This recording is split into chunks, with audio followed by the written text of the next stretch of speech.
Is it just me, or have so many people become a part of the algorithm? I mean it. I was having this conversation with some of my clients the other day that if you are able to be moved emotionally, and if your opinion is able to change moment to moment based on what you see on the internet or hear on the internet, then you are a part of the algorithm. You are no longer something that is being marketed to, but you are just one of many millions or billions of people that are being used by the algorithm to make something happen. So your reaction, your opinion of something moves things on the internet forward.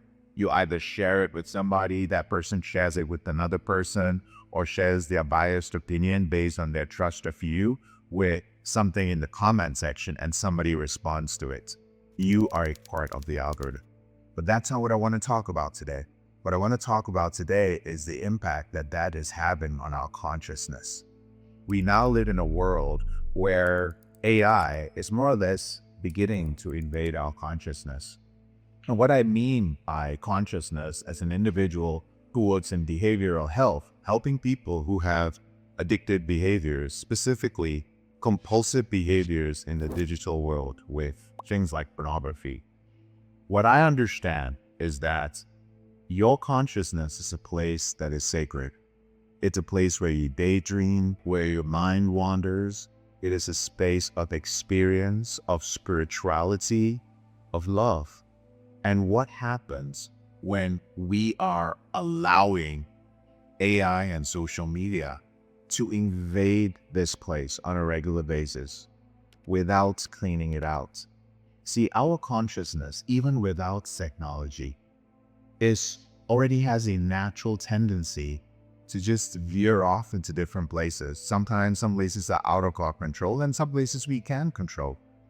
But now with technology, it has gotten worse. And I believe that it is time for us to double down on the practices that we have of keeping our consciousness clean. Right now, I'll talk about one thing: AI therapy. Now, I have therapists, I have coaches, I have mentors on my team at Elevated Recovery. And I'm a coach and a mentor myself. And we have seen a lot of people starting to use AI coaches and AI therapists. I think it has its benefits. But I will share with you at the same time that when I went to see my coach, and even now I still have a coach, their potential disappointments in me, or recognizing that, oh my God, they did me some homework to do. They told me to do something and I didn't do it. That emotion, for instance, that comes up based on that relationship is critical to the work I'm doing with that. It motivates me to move forward. It makes me question myself. That relationship is critical. So in therapy modalities or coaching modalities, where the relationship between the coach and for the therapist and their patient, or the coach and the client, are important for the goal that that person is trying to accomplish, AI does not help. It doesn't. It may act as if it has consciousness, but it certainly doesn't. So I know personally that a lot of my growth happened through mentors and coaches who had certain experiences that I had had. And this is one of the things that motivated me to go into the career that I am in right now. I saw that I had transformed my life from whom I used to be, and I wanted to do the same, and I'm doing the same for other men. But the individuals I work with me because of the experiences that I have and how relatable I am to them.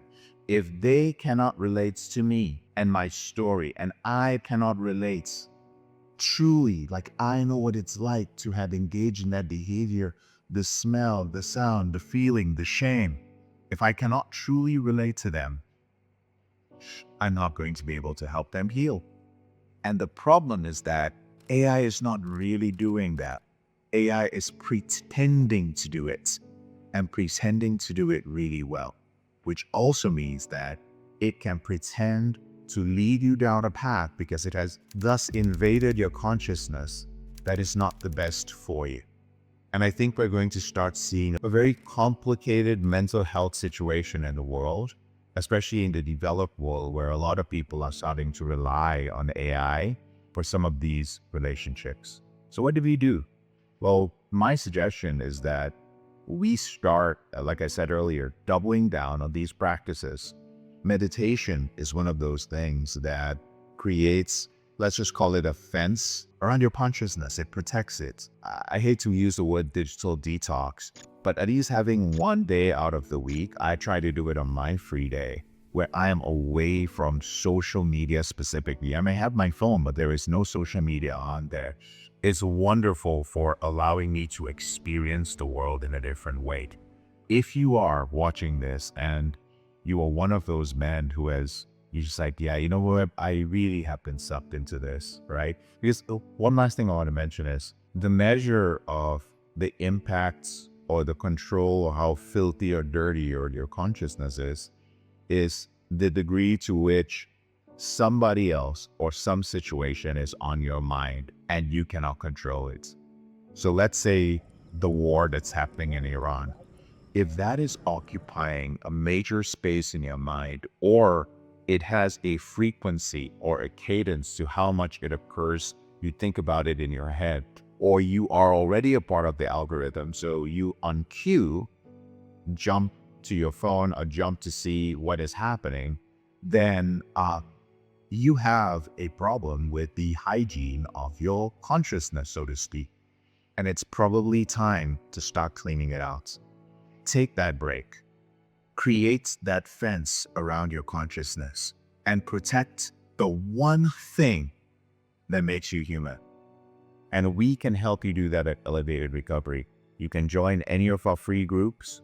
You can check out my podcast. Our goal moving forward is hope and transformation in a distracted world. I'm very passionate about this. I'd love to hear your thoughts about this. Drop them in the comment section.